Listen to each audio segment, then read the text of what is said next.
Welcome to another session of Top Story with John Waihe'e. Boy, have we got a special show for you this afternoon. We have the newest representative to the State House from Mililani, Waipio. And I have with me this afternoon Trish La Chica. And boy, is she an interesting person. You are going to want to learn all about her and her desire to make Hawaii a much better place, along with her district, obviously. Trish, welcome. Good to have you here.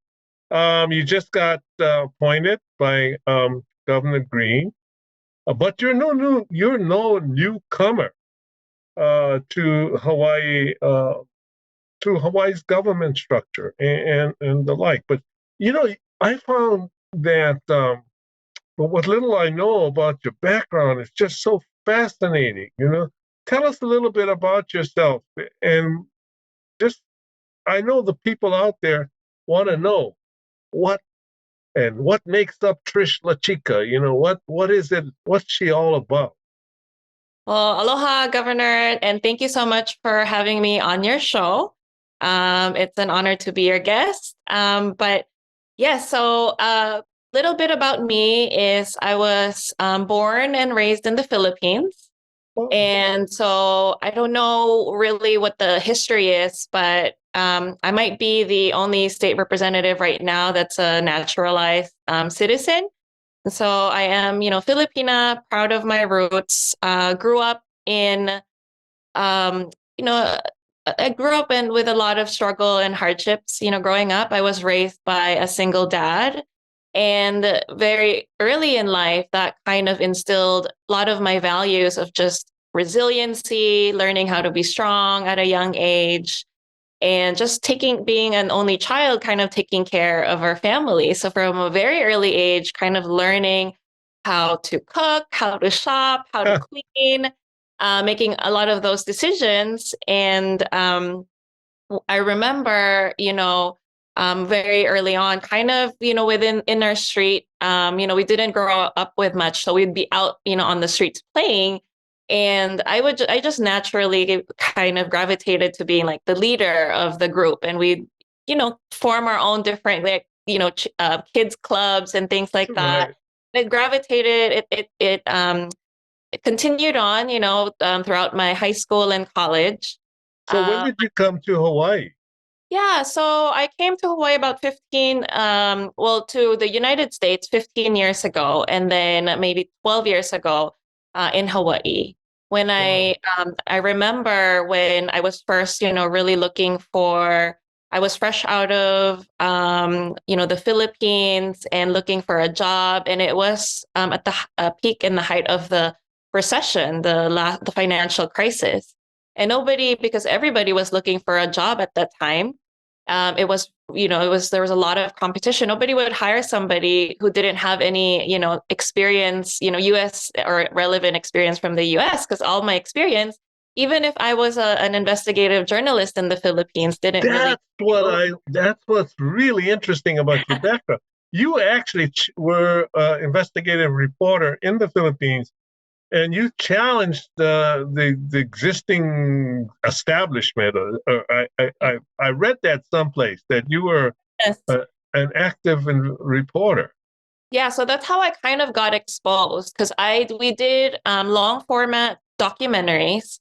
And so I would travel all over the Philippines with a small crew, because what we would do is we would cover the human interest stories behind the news. So we would follow or track a family or somebody who was experiencing, either domestic violence, or we'd go deep into like corruption. And, the Philippines is a very dangerous country to be in, to be a journalist. And that kind of really inspired in me the desire to want to do more beyond the news. So when I started kind of asking the question, because as you know, we would cover a story and it would air, but I would always ask, I'm like, what more could we do?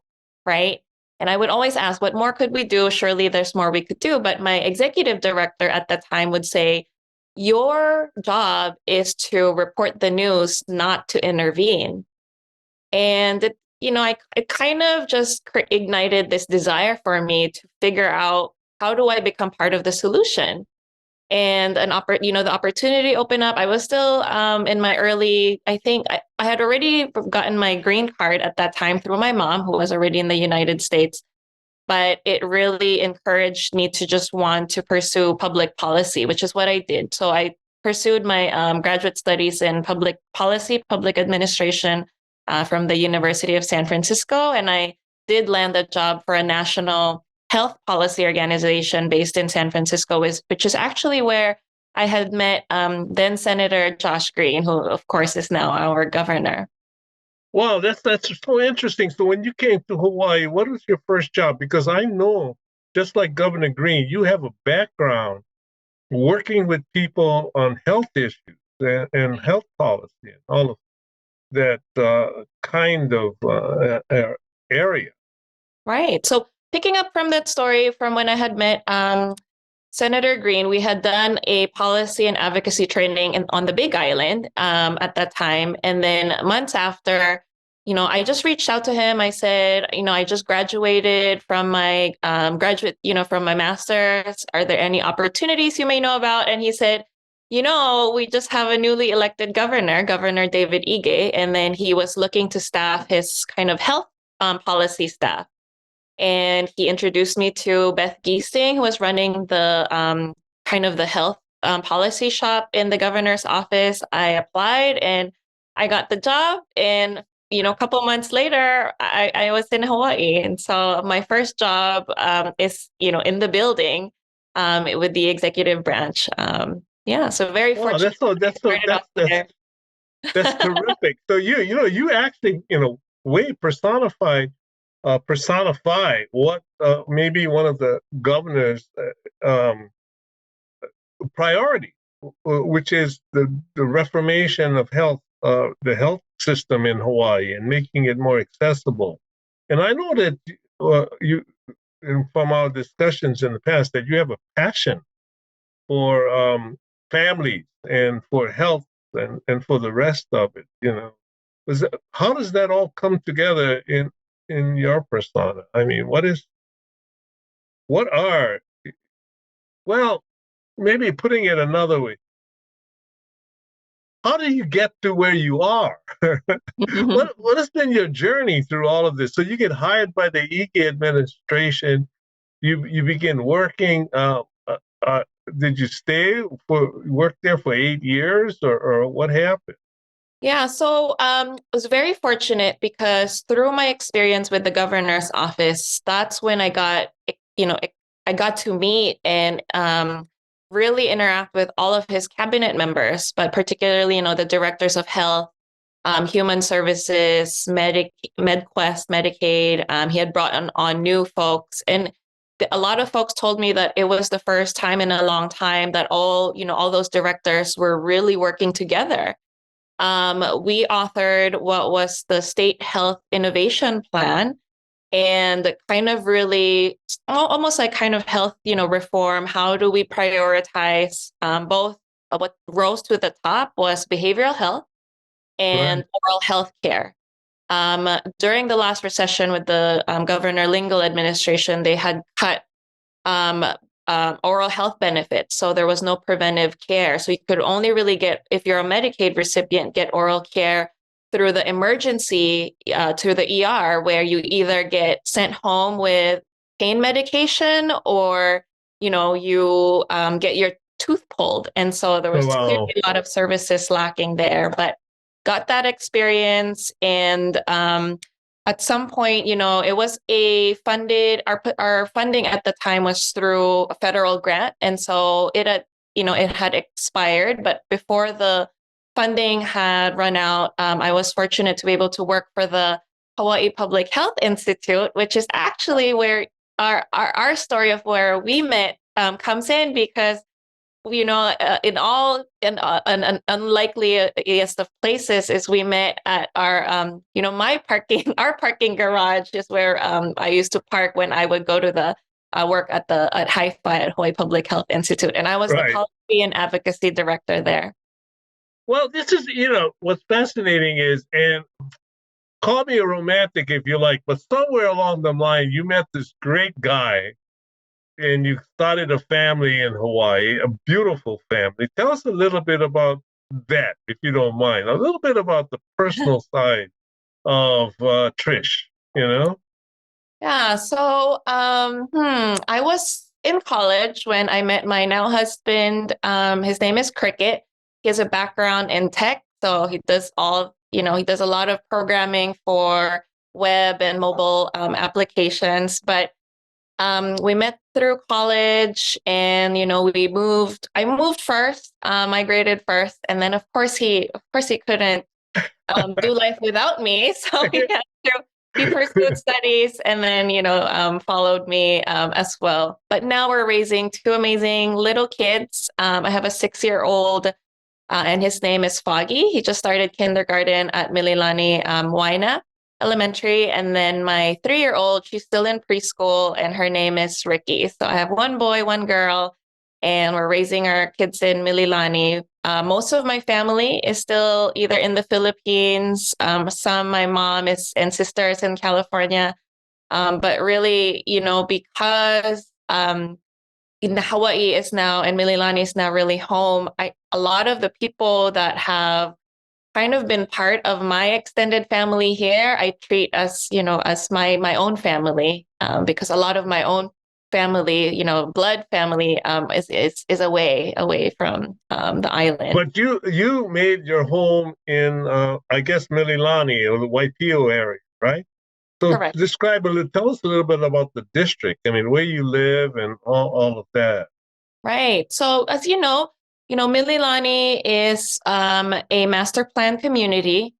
We have a lot of, trees, a lot of open spaces for recreation. It's a community that, was developed when, all the acres of pineapple plantations, before. And we have a community that, is really multi-generational. So we have families that have lived there for generations and choose to keep their home so that the next generation can continue living there. Also, because housing is crazy expensive, and Right.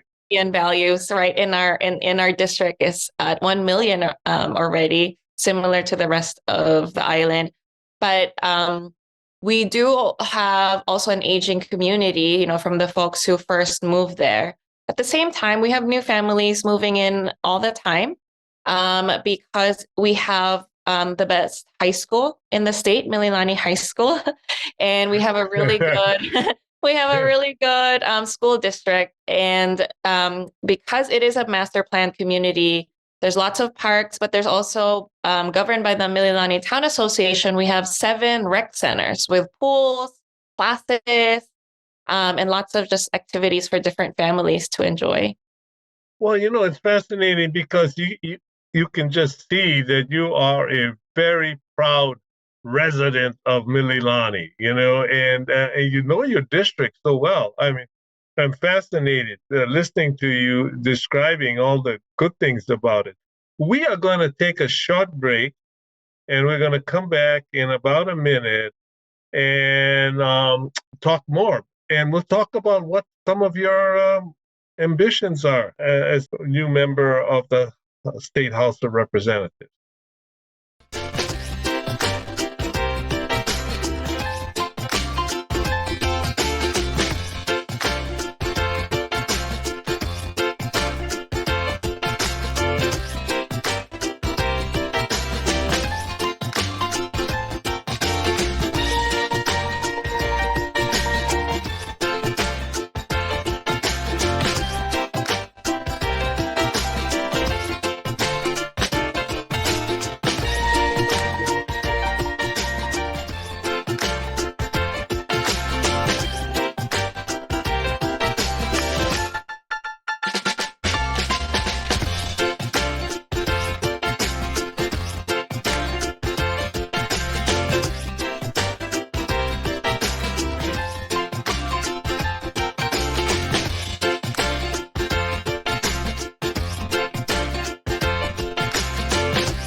Welcome back to Talk Story with John Waihe'e and our fascinating guest, the new representative to the House of Representatives in the state of Hawaii from the Mililani YPO area.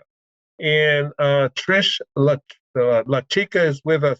But one thing about your district, which I find extremely challenging, is the fact that there's actually a substantial portion of your district, which was newly created, I think, in the last reapportionment, that is comprised of a lot of very new people. I mean, people moving in. And so, tell us a little bit about the challenges that kind of an area would face. I mean, where you are in a real way in the process of building community, and what do you think you can contribute to all of that? Yeah, so the area that you're referring to is Koa Ridge. It is another planned community by Castle and Cook, who also developed Mililani. But in the next 10 years, there's going to be about 3,500 homes, right? And so there'll be at least 10,000 individuals that will be living in this new community. It will be comprised of single family homes, multifamily townhomes, but there's already hundreds of homes. And so Koa Ridge is located off the H2, right, off ramp when you're headed towards Costco, or if you take Cam Highway towards Mililani, it'll be on your right side. And it is brand new. There's still a lot of construction going on. And as from a kind of a campaign perspective, as you had alluded to earlier, and a lawmaker perspective, this will be a lot of families who have not currently, who have been living there for about less than a year. So it's very important to build an early relationship with these folks. And that's what I plan to do. When session is over, just introducing myself and then letting them know that there will be a presence, there will be somebody, because that's going to be one of what I want to prioritize, coming from my own background growing up, the importance that members or residents of my district know that there's somebody who will be, listening and reaching out to them. And I'm excited. I think, it's a brand new community. There'll be a new shopping center there, elementary school, as I understand, and then also some healthcare facilities. And so I'm very excited for what this new district will look like. So what are some of your objectives for the district? What are some of the needs that you think you need to, get on and work on and accomplish for your district? So for us right now, because of Koa Ridge as well, there's always been increase in, traffic congestion. But a big priority for the district has really been to reinstate the construction of the Pearl Highlands Garage, which would be a park and ride as part of rail. So it was promised to our community, many years ago, was that, which is critical to support, the critical traffic infrastructure of Central and North Shore, was to really create this 2,000 unit parking garage for us so that we have access to rail. And so that's something I really want to look at. I know it's a city and county issue, but looking at ways that the state, can support as right now, it's currently not in the budget. And so, that's one. And then, in the recent news, you've seen just an increase in violent crime in the Mililani neighborhood. I believe 2 weeks ago, there was an assault at the Mililani Walmart parking lot. And that kind of created, some fear, have left, a lot of our residents feeling vulnerable, and as well as, an elderly woman who was attacked in her own home due to a burglary. So just looking at ways that we can, residents should never have to feel, right, because they're not safe in their own homes or their own community. I mean, the Walmart, attack happened at 9:00 in the morning, Wow. after parents dropped off their kids off school. And it was a shock to the community, but it's something that's not just, unique to Mililani. I know lots of communities, are experiencing similar issues. So how do you feel, one of the interesting things about your district is that it is so young in a sense. Okay. And I mean, I almost sense that as I'm talking to you, you seem to be like growing with the district. I mean, you almost personify it.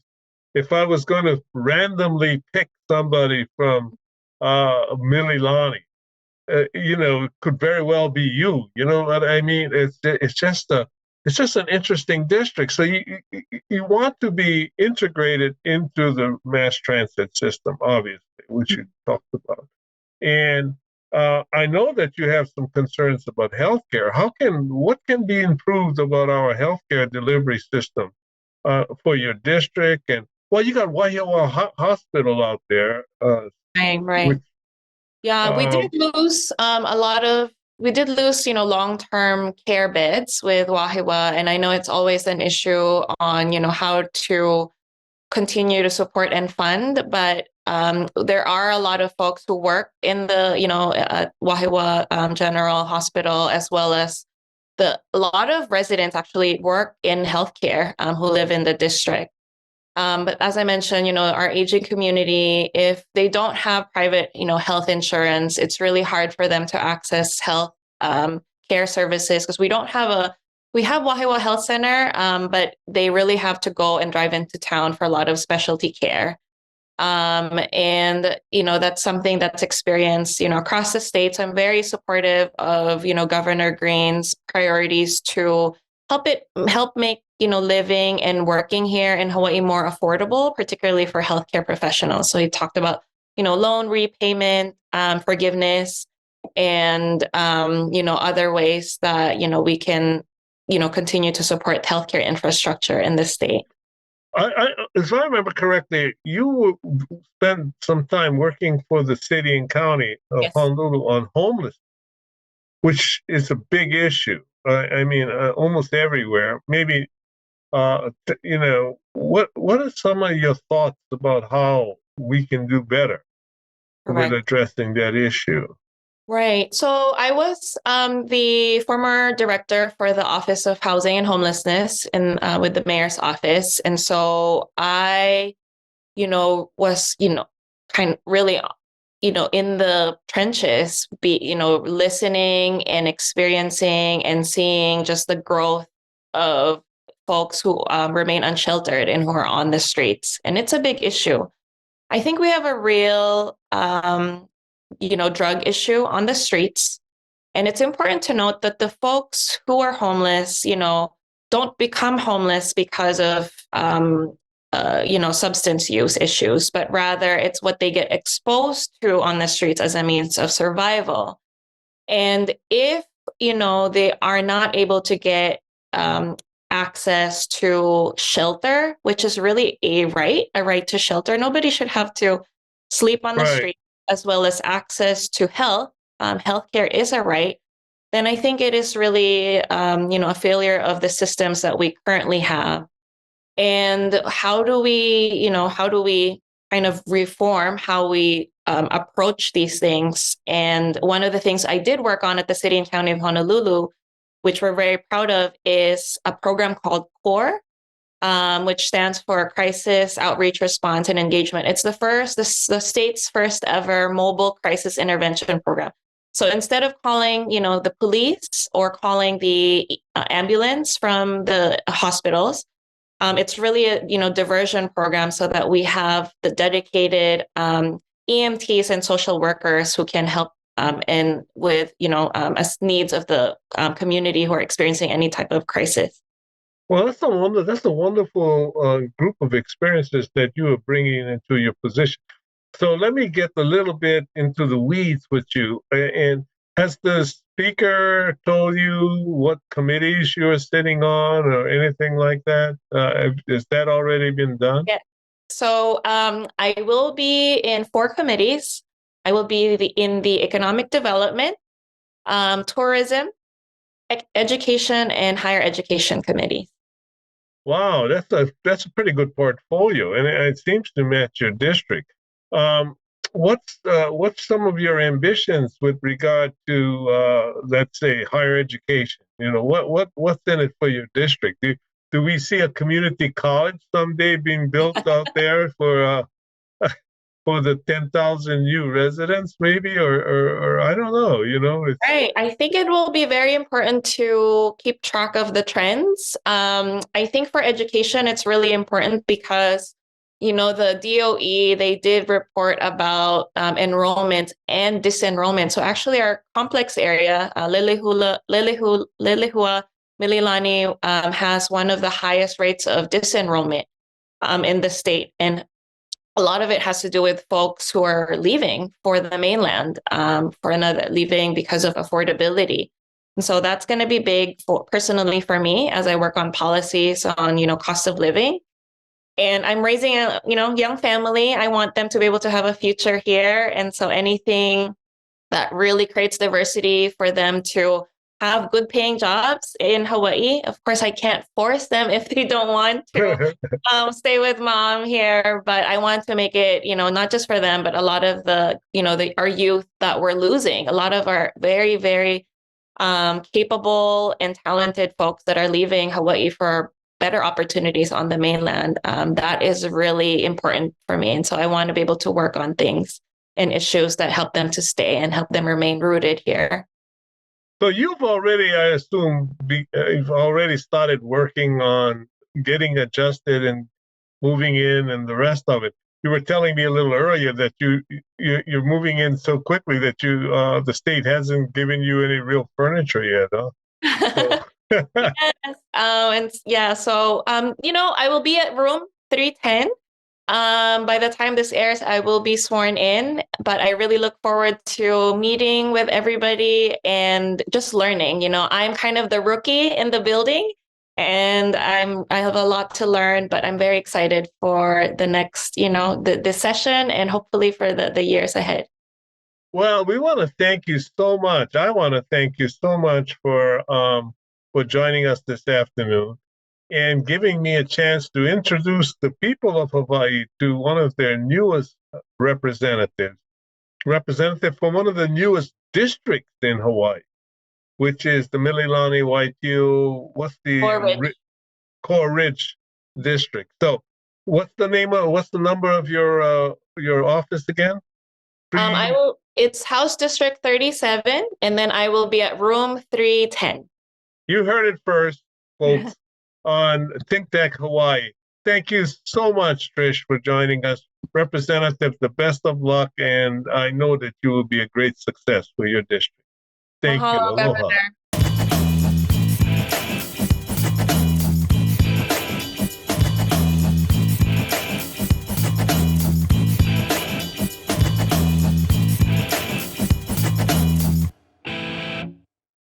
Thank you so much for watching ThinkTech Hawaii. If you like what we do, please like us and click the subscribe button on YouTube and the follow button on Vimeo. You can also follow us on Facebook, Instagram, and LinkedIn, and donate to us at thinktechhawaii.com. Mahalo.